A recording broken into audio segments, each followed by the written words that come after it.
Hello guys, எப்படி இருக்கீங்க? நம்ம தக்காளி சோறு பண்றோம். வாங்க வீடியோக்குள்ள போகலாம். இப்போ வெங்காயம் போட்டுக்கலாம். அந்த வதக்கிக்கலாம். பேஸ்ட் போட்டுக்கலாம். உப்புங்க. நம்ம பச்சை மிளகாய் போட்டுக்கலாம். பச்சை மிளகாய். நம்ம புதினா போட்டுக்கலாம்.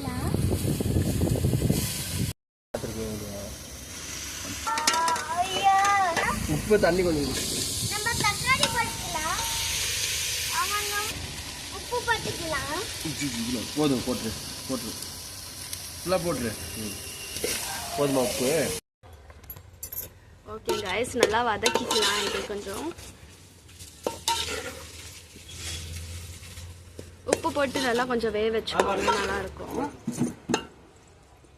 ஓகே கைஸ், ருத்ரு பார்த்தீங்கன்னா டியூஷன் போயிட்டா, அதனால் நான் கண்டினியூ பண்ணுறேன். வாங்க இதுக்கப்புறம் பார்க்கலாம் என்னென்ன போடுறதுன்னு.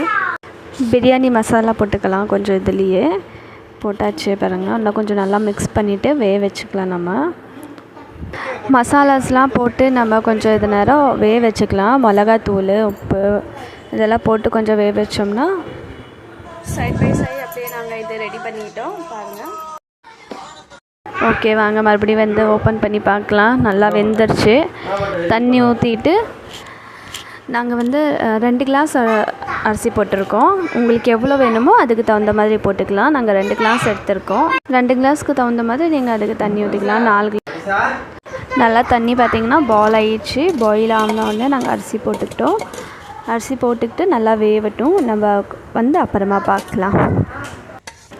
ஓகே கைஸ், ஒரு 20 மினிட்ஸ்க்கு க்ளோஸ் பண்ணி வச்சுக்கலாம். அப்புறமா பார்க்கலாம். நம்ம டொமேட்டோ ரெடி ஆயிடுச்சு. வாங்க சாப்பிடலாம். ரிமோட் எங்கடா போட்டீங்க?